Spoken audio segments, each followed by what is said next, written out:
The great hall of the Galactic Council stretched far beyond what human eyes could see.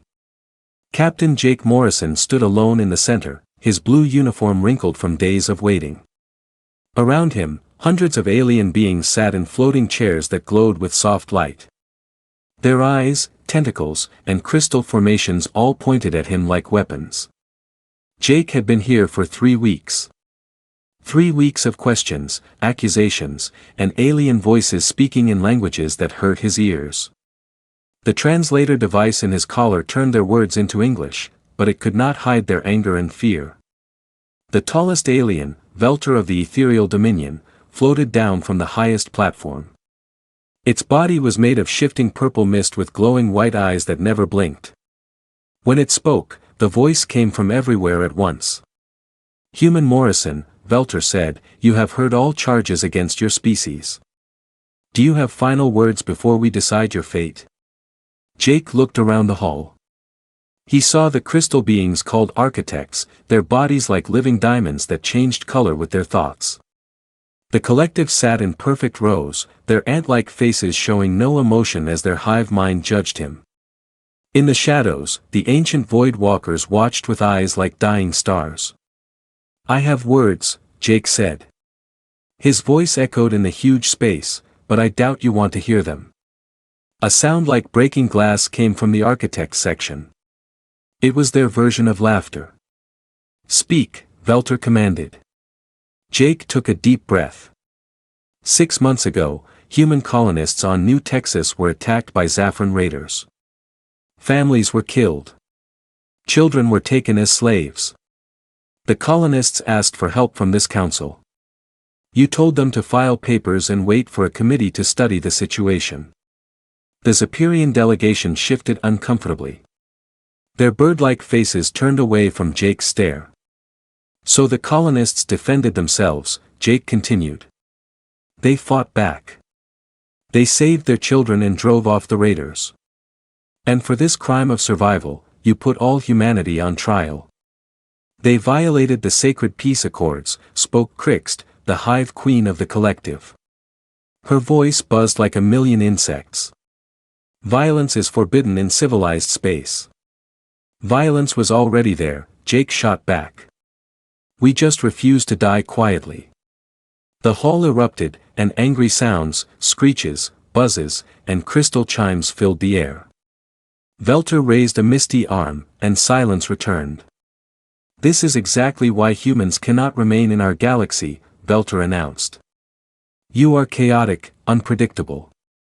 You solve problems with force instead of proper procedures. We solve problems, Jake said simply. That's what scares you. In the observation section high above the main floor, Dr. Lisa Kane watched through bulletproof glass. She was the only other human allowed in the building as a scientific observer. Her fingers moved quickly over a data pad, recording everything for the emergency transmission she would send to Earth in the colonies. Lisa had spent 20 years studying alien cultures. She understood their languages, their customs, and their fears. What she saw in this trial was not justice. It was terror. The council species were afraid of what humans might become. On the main floor, Velter began reading from a floating scroll that appeared in the air. By unanimous vote of all member species, we find humanity guilty of excessive aggression, violation of peace protocols, and behavior incompatible with galactic civilization. Jake felt his heart sink, but his face remained steady. The sentence is total banishment from all civilized space. Every human colony, outpost, research station, and vessel must evacuate the inner rim within 30 standard days. Any human found in council space after this period will be destroyed on sight. The words hit Jake like physical blows. 30 days to abandon everything humanity had built among the stars. 30 days to pack up farms, factories, schools, and hospitals. 30 days to become wanderers in empty space. Furthermore, Velter continued, all trade agreements with human worlds are cancelled. All research partnerships are ended. All diplomatic relations are severed. Humanity is cast out, never to return. Jake's hands became fists at his sides. "You think you're protecting the galaxy from us," he said. His voice was quiet, but it carried to every corner of the hall. "You have no idea what you've just unleashed." The alien delegates looked confused by his words. They expected begging or anger. Instead, Jake Morrison smiled. High above, Dr. Kane was already typing her emergency message to Admiral Roy Bennett, commander of the human fleet. The message was simple: execute Plan Exodus. Gather all humans. Prepare for the long journey to the galactic edge. But she added one more line that made her fingers shake as she typed it: they fear us for a reason. Perhaps it's time they learned why. As the alien delegates began to file out of the hall, already congratulating themselves on solving the human problem, none of them noticed Jake's final action. He activated a small device hidden in his uniform collar. It was not a weapon or a recording device. It was a scanner, and for 3 weeks, it had been mapping every system, every world, and every weakness in Council space. The information flowed instantly to human intelligence networks hidden throughout the galaxy. By the time Jake was escorted from the building, human captains were already plotting courses and taking notes about which Council worlds had poor defenses, which species were unhappy with their leaders, and which star systems had resources the Council had ignored. Jake walked to his small ship at the spaceport. As he prepared for departure, he sent one message to Admiral Bennett. "They want us gone. Let's give them what they want, but let's make sure they remember why they wanted it." The ship lifted off, carrying the last human away from the Council's seat of power. The aliens watched it go with relief, certain they had protected their perfect, orderly galaxy from chaos. They had no way of knowing they had just made the greatest mistake in galactic history. In trying to exile humanity, they had freed them from all the rules, laws, and limitations that had held them back.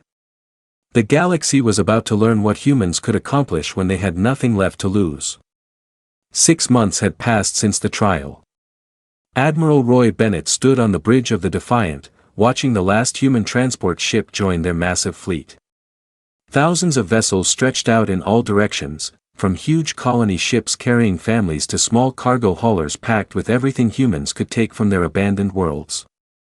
The fleet was bigger than anyone had imagined it would be when the evacuation began. Humans came from every corner of Council space, miners from asteroid belts, researchers from science stations, traders who had spent years learning alien languages and customs. All of them now refugees heading toward the unknown.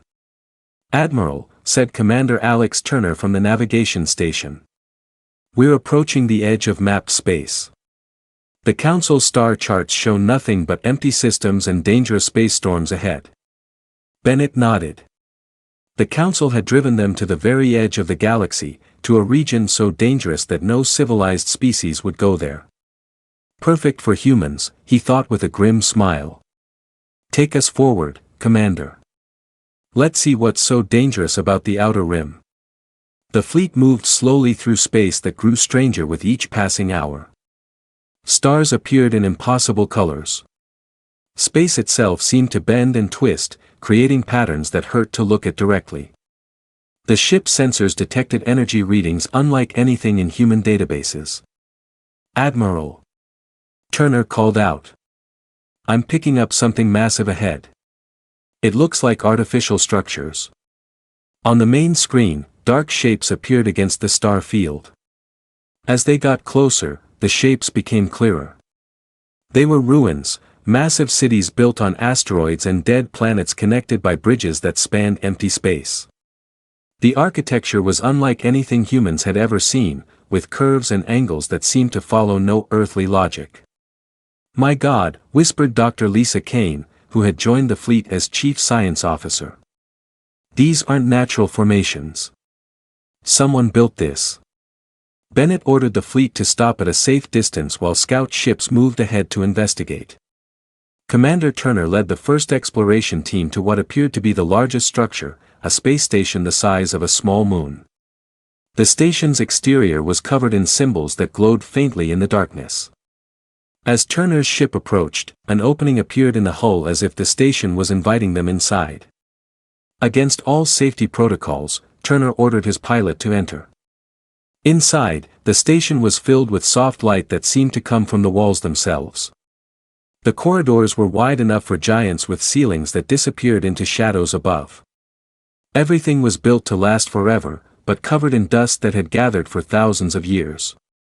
Turner to Defiant, he spoke into his communicator. The station appears abandoned, but there are signs of recent power usage. We're detecting life signs deeper inside.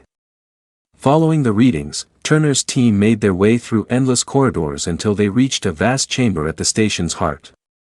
In the center, a figure waited for them. It was tall and thin with skin like polished metal and eyes that held the wisdom of ages. Despite its alien appearance, something about it seemed familiar, almost human. "Welcome, children of Earth," the being said in perfect English. "I am Keith Moran, last of the precursors. We have been waiting for you." Turner felt his breath catch. The precursors were legends spoken of in whispers by the oldest council species. They were said to be the galaxy's first intelligent race, builders of wonders that lasted forever. Most aliens believed they were myths. "You're real," Turner said. "As real as your courage in coming here," Keith Moran replied. "Tell me, why do the young races of the council fear you so much that they would drive you to these forsaken regions?" Turner explained the trial, the accusations, and the forced exodus. As he spoke, Keith Moran's expression grew darker. "The same pattern repeats," the ancient being said sadly. "We too were once cast out by species who feared our potential.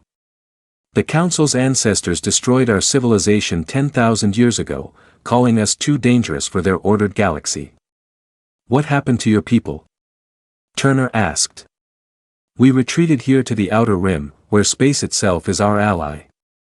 These storms and anomalies that keep others away are our creation, designed to protect what remains of our knowledge. Most of my people chose to sleep in the deep vaults, waiting for the galaxy to change. I alone remained awake, watching, hoping." Keith Moran led Turner through the station, showing him rooms filled with technology beyond human understanding. Machines that could shape matter with thought alone. Computers that calculated the movements of entire galaxies. Weapons that could move stars from their orbits. "Why are you showing us this?" Turner asked. "Because you are what we once were," Keith explained. "Builders, explorers, beings who refuse to accept limitations. The council species have grown comfortable in their stagnation. They preserve order by preventing change. But you humans are different. You adapt. You grow. You become more than you were." They reached a control room overlooking vast manufacturing facilities that stretched for miles underground. Keith Moran touched a panel and the ancient machines began to hum with power. "These are the Forge Worlds," he said. "Automated factories that can build anything we can imagine. Ships, weapons, cities, entire planets if needed. With our technology and your spirit, you could build an empire that would make the Council's petty kingdoms look like children's toys." Turner stared at the awakening machines. "Why help us? What do you want in return?" "Freedom," Keith Moran said simply. "For 10,000 years, we have hidden in the shadows while lesser species claimed dominion over our galaxy. Help us reclaim our place among the stars, and we will give you the tools to build something better than what the Council destroyed." Back on the Defiant, Admiral Bennett listened to Turner's report with growing amazement. The implications were staggering. Humanity had not just survived their exile. They had discovered the keys to galactic power. "What are your orders, Admiral?" Turner asked over the communicator. Bennett looked out at the fleet of human refugees, then at the ancient precursor station glowing in the distance. The Council had meant to destroy humanity by casting them out. Instead, they had delivered them to their greatest allies. "Begin colonization procedures," Bennett ordered. "Contact Captain Morrison. Tell him we found our new home." "And Commander?" "Yes, Admiral. Tell him we're not refugees anymore. As of today, we're the founding fathers of something the galaxy has never seen. The Council wanted us gone. They're going to get their wish. We're never going back to being their subjects again. As the human fleet began spreading out to explore the precursor worlds, none of them noticed the smile on Keith Moran's ancient face. The galaxy's newest partnership had begun. 2 years had passed since the discovery of the precursor worlds. The refugee camps were gone now, replaced by gleaming cities that grew larger each day. Captain Jake Morrison, now calling himself the first coordinator, stood on the balcony of his office on Haven, the world that had become humanity's new capital. Below him, the city of New Geneva stretched to the horizon. Human engineers worked alongside precursor machines, building towers that reached toward the clouds. Ships launched every hour, carrying settlers to new worlds or returning with resources from distant systems. What had once been empty space was now buzzing with human activity. The morning reports, coordinator, said his aide, bringing him a data pad filled with updates from across human space. Morrison smiled as he read. 200 systems now flew human flags. The population had grown from refugee camps to thriving colonies in just 24 months. But the most impressive changes were not in numbers, but in what humans had become. General Kate Sullivan walked into the office, her uniform different from anything the old human military had worn. The fabric was woven with precursor technology, allowing it to harden into armor at a moment's notice. Her weapon was not a simple gun, but a device that could manipulate gravity itself. The new defense core is ready for testing, she reported. We now have 50,000 enhanced soldiers and a fleet of ships that would make the Council wet themselves. Morrison nodded. The enhancement process had been voluntary, but almost every human had chosen it. Dr. Ryan Cooper had found ways to improve human abilities without changing what made them human. Enhanced humans were stronger, faster, and could survive in any environment. But they still laughed at jokes, cried at sad movies, and argued about sports. What about our new allies? Morrison asked. The Wanderer clans have sent another fleet, Sullivan replied. They're impressed by our shipbuilding capabilities. The Dream Weavers want to establish art colonies on 3 of our worlds, and the Iron Bloods are asking if we need help with security. Morrison walked to his window, looking out at the stars. When the Council had banished humanity, they had assumed humans would struggle alone in the darkness. Instead, humans had found species that the Council had ignored or pushed aside. The Wanderers were nomads who traveled between galaxies. The Dream Weavers created art that could change reality itself. The Iron Bloods were warriors who valued honor above politics. All of them had joined the Outer Rim Alliance, the government Morrison had created to replace the rigid Council system. Unlike the Council's rules and bureaucracy, the alliance was simple. Members kept their independence but worked together for mutual benefit. No species dominated others. No ancient laws prevented progress. Coordinator, came a voice from the door. Ambassador Ellen Price entered, her face serious. We have a situation developing near the border. Morrison turned. Ellen had spent the last year building relationships with species throughout the galaxy. Her network of contacts reached even into Council space. What kind of situation? He asked. 3 more Council member species have asked to join the Alliance, Ellen said. The Coral Builders, the Song Makers, and the Star Dancers. They're tired of Council taxes and restrictions. They want the freedom our members enjoy. Sullivan frowned. That could be seen as an act of war by the Council. They won't let their members leave peacefully. Which brings us to the bigger problem, Ellen continued. My sources in Council space report massive military buildup. They're gathering the largest fleet in galactic history. Every member species is being forced to contribute ships and soldiers. Morrison felt a chill run down his spine, but not from fear. The Council was finally taking the human threat seriously, but they had waited too long to act. Dr. Lisa Kane entered the room carrying a device that looked like a crystal mixed with human electronics. As Chief Science Advisor, she had spent 2 years learning precursor technology and adapting it for human use. Perfect timing, Morrison said. Lisa, how ready are we for a full-scale conflict? Kane smiled, but there was no humor in it. The Forge Worlds have produced more ships in 2 years than the Council has built in 2 centuries. Our quantum fighters can appear anywhere in a system instantly. Our larger ships carry weapons that can crack planets. And thanks to precursor biotechnology, every human pilot reacts faster than any alien nervous system can process. She activated the device and a holographic map of the galaxy appeared in the air. Red dots marked Council positions while blue dots showed human and Alliance territories. But the real advantage is not our weapons, Kane continued. It's our intelligence network. We have operatives throughout Council space, many of them species the Council has mistreated for generations. They're eager to help us. Morrison studied the map. The Council controlled the inner galaxy with over 1,000 worlds. The Alliance held the outer rim with just 200 systems. On paper, it looked like an impossible fight.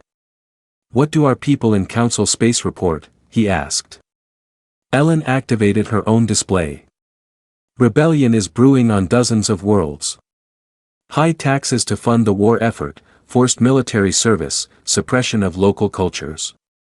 The Council is becoming more oppressive every day, and their subjects are noticing. The Zephyrians who started this whole mess are especially unhappy, Kane added. Turns out the Council is using them as shock troops for the planned invasion. They're expected to die first while other species stay safe. Morrison walked to his desk and activated the quantum communication system. Instantly, he was connected to Alliance leaders throughout the galaxy. Admiral Bennett appeared from his flagship. General Sullivan from the Military Command Center. Dozens of alien allies from their home worlds. Friends, Morrison began. The Council has finally decided to deal with us directly. They're coming with everything they have. Worried murmurs filled the channel, but Morrison raised his hand for silence. 2 years ago, they cast us out as dangerous troublemakers. They were right. We are dangerous, to tyrants, to oppression, to anyone who thinks the galaxy belongs to them alone. Let them come. We'll show them what humans can build when they're fighting for freedom. Admiral Bennett spoke first. The fleet is ready, Coordinator. We have ships the Council has never seen and weapons they can't imagine. More importantly, added Ellen, we have something the Council lost long ago. We have hope. Their subjects see us as liberators, not conquerors. When the shooting starts, half their empire will join our side. Morrison looked around the room at the faces of humans and aliens working together, building something better than what the galaxy had before. Then let's give them what they want, he said. They called us too dangerous for civilized space. Time to prove them right. The emergency meeting of the Galactic Council lasted 3 days. In the Great Hall where Jake Morrison had once stood trial, alien leaders argued and shouted while their translators worked overtime. The holographic displays showed maps that made their worst fears real. Council Security Chief Zeriak of the Predator caste stood before the assembly, his reptilian face grim. His reconnaissance mission to the Outer Rim had returned with news that shook the foundation of galactic civilization. The humans have not simply survived, Zeriak reported. They have built an empire. Over 200 systems now fly their flags. Their cities are larger than our capitals. Their fleets are more advanced than anything we possess. Speaker Velter floated down from the highest platform, his misty form crackling with nervous energy. Impossible. We drove them to empty space with nothing but refugee ships. See for yourself, Zeriak said, activating the recorded data from his spy mission. The hall fell silent as images filled the air. Massive space stations orbited alien worlds.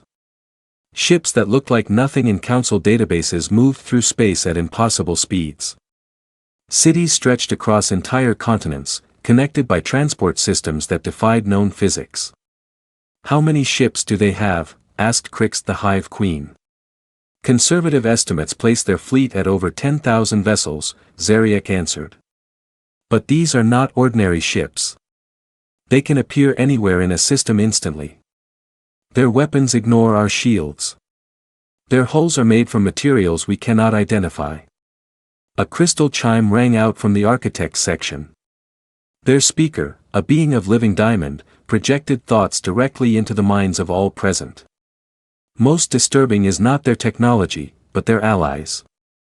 Species we have controlled for millennia have joined their alliance. The Wanderers bring knowledge from other galaxies. The Iron Bloods provide military expertise. Even some of our own member species are defecting. Council leader Morin of the ancient hierarchy slammed his staff against the floor. Then we crush them before they grow stronger. Gather every ship, every soldier. We end this human plague before it spreads further. Already done, Zeriek replied. The Grand Fleet is assembling at Nexus Station. 12,000 ships from all member species. It will be the largest military force in galactic history. What the Council did not know was that their every word was being recorded deep in the station's computer systems. Human intelligence operatives had planted listening devices months earlier. Within hours, transcripts of the emergency session were in the hands of Alliance commanders. At the same time, on the border world of Kepler-7, the first shots of the war were fired. A Council enforcement fleet had arrived to punish the planet for requesting Alliance membership. The local governor, a corrupt official named Velour, had invited them to make an example of the rebels. Admiral Roy Bennett received the distress call as his patrol fleet was passing through nearby space. The message was simple: Council forces attacking civilian targets. Request immediate assistance. Bennett's response was equally simple. On our way. The Battle of Kepler-7 lasted exactly 17 minutes. Council records would later try to explain how an entire enforcement fleet of 200 ships could be destroyed so quickly, but their explanations always fell short of the truth. The human ships appeared without warning, materializing from quantum fold drives that made them invisible until they chose to fight. The Council fleet found themselves surrounded by vessels that moved like living things, dodging weapons fire that should have been impossible to avoid. The human ships did not rely on massive firepower. Instead, they used precision. Gravity manipulators disabled Council engines. Quantum disruptors shut down their weapons. Electronic warfare systems turned Council computers against their own ships. When the shooting stopped, the space around Kepler-7 was filled with drifting Council vessels, their crews alive but their ships completely powerless. Bennett opened a communication channel to the entire area. This is Admiral Bennett of the Outer Rim Alliance. Council forces, you have violated the sovereignty of a world that requested our protection. Your ships are disabled, but your crews are unharmed. You have two choices: surrender and join the Alliance, or be escorted back to Council space with a message for your leaders. 2/3 of the Council fleet surrendered on the spot. Their commanders had seen enough of Council corruption and were ready for something better. The remaining ships were allowed to leave, but not before receiving full recordings of the battle to take back to their superiors. News of the defeat spread through Council space like wildfire. For the first time in thousands of years, the mighty Galactic Council had been defeated in open battle. Worse, they had been defeated easily, almost casually, by humans who treated war like a minor inconvenience. On Haven, Coordinator Morrison read the battle reports with satisfaction. The war had begun, but not the way the Council expected. Instead of a massive invasion, the humans were fighting a campaign of liberation. How are our operatives doing in Council space? Morrison asked Dr. Kane during their daily briefing. Better than expected, Kane replied. 3 more species have declared independence from the Council. The Coral Builders, Song Makers, and Star Dancers have all asked for Alliance membership. Their fleets are already moving to join our forces. General Sullivan entered the room with her own update. The Council's Grand Fleet is nearly assembled at Nexus Station. 12,000 ships, just like our intelligence predicted. But they have a problem. What kind of problem? Morrison asked. Morale, Sullivan said with a grin. Half their crews don't want to fight. They've heard about alliance worlds where species govern themselves, where trade is free, where innovation is encouraged instead of forbidden. Many of them are asking why they should die to preserve a system that oppresses them. Morrison walked to his window, looking out at the ships in Haven's orbit. Human vessels worked alongside alien allies, sharing technology and resources freely. It was everything the Council claimed to be, but never was. The Council made this war inevitable, he said. They could have let us go in peace. They could have reformed their system to be more fair. Instead, they chose to fight. Now they'll learn what happens when you corner humans who have nothing left to lose. Ellen Price joined the meeting, carrying reports from across the galaxy. Coordinator, we're receiving messages from over 50 Council worlds requesting Alliance protection. The Grand Fleet hasn't even left port, and their empire is already falling apart. Morrison smiled. The Council had wanted to crush the human threat before it could spread. Instead, they had started a galactic revolution that would change everything. Send messages to all Alliance members, Morrison ordered. The Council wants a war. Let's give them one they'll never forget. The Grand Fleet of the Galactic Council stretched across 3 star systems as it prepared for the final assault on human space. 12,000 ships of every size and type had gathered for what their commanders promised would be the last battle of the war. Council leaders watched from their safe bunkers, confident that sheer numbers would overcome human technology. Admiral Roy Bennett stood on the bridge of his flagship, watching the enemy fleet approach the edge of Alliance space. His own forces seemed tiny in comparison, only 3,000 ships spread across 100 different positions. But Bennett was not worried. The Council was about to learn the difference between quantity and quality. All ships, this is Admiral Bennett, he broadcast to the Alliance fleet. The Council has brought everything they have to our doorstep. They think numbers will save them. Let's show them how wrong they are. The Battle of the Threshold began not with a charge or bombardment, but with something the Council had never experienced. As their Grand Fleet crossed into the Outer Rim, space itself seemed to come alive around them. Human ships appeared everywhere at once, materializing from quantum fold drives in perfect coordination. The Council fleet found themselves surrounded by vessels that moved like schools of fish, each ship knowing exactly where the others would be. Their formation, planned for months by the galaxy's best military minds, collapsed in minutes. Impossible, breathed Council Fleet Commander Zextel as he watched his tactical displays. They have 3,000 ships. We have 12,000. How are we surrounded? His question was answered when the human weapons opened fire. Gravity bombs pulled Council ships out of formation. Quantum disruptors shut down entire squadrons at once. Electronic warfare viruses turned Council computers against their own fleets, causing weapons to target friendly ships and engines to shut down randomly. But the most devastating weapon was not technology. It was information. As the battle raged, Admiral Bennett opened communication channels to every Council ship. His message was broadcast on all frequencies, translated into every known language. Council forces, this is Admiral Bennett of the Free Alliance.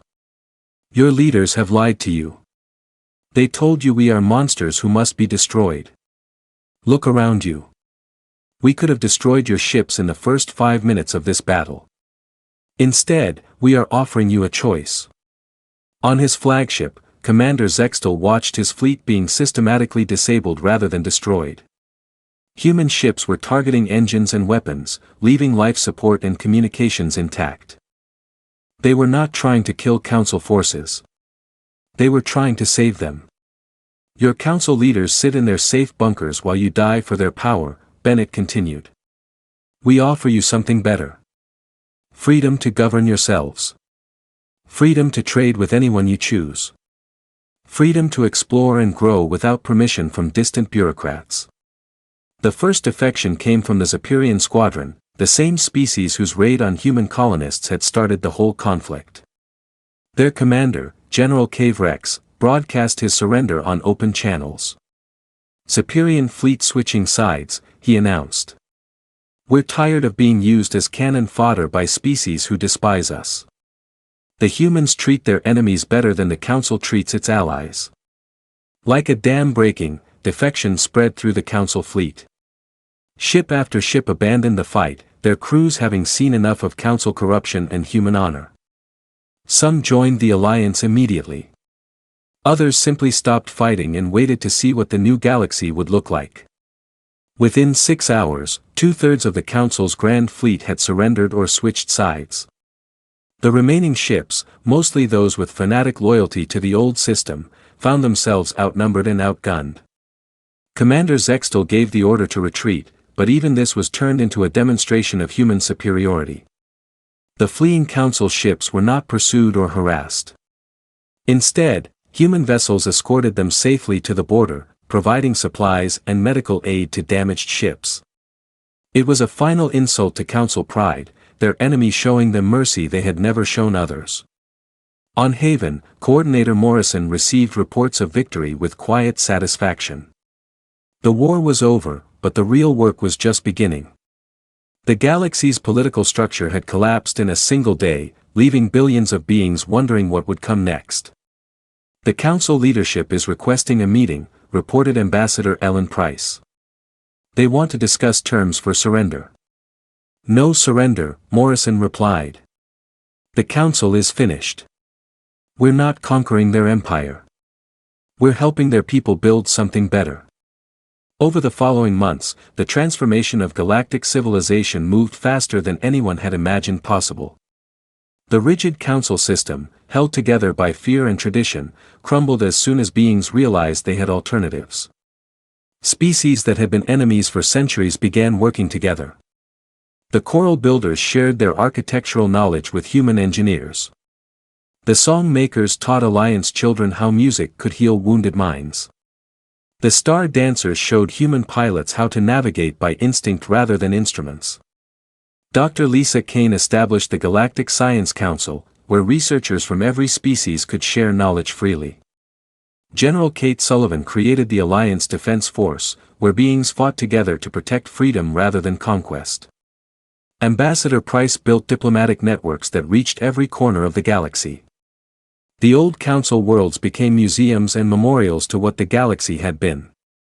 The real centers of civilization moved to the dynamic worlds of the Alliance, where innovation flourished and different species learned from each other. 5 years after his trial and banishment, Jake Morrison stood once again in a great hall filled with alien beings. But this hall was different. Instead of floating in separate sections, species sat together. Instead of formal protocols, beings spoke freely. Instead of fear and suspicion, the air was filled with hope and cooperation.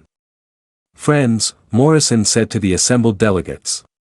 5 years ago, the old Council called humans too dangerous for civilized space. They were right. We were dangerous. To tyranny. To oppression. To the idea that things must never change. He looked around the hall at faces from dozens of worlds, beings who had once been enemies now working together to build something unprecedented. Today we celebrate not the end of the old galaxy, but the birth of a new one. A galaxy where species choose their own destinies. Where innovation is celebrated, not feared. Where beings work together because they want to, not because they're forced to.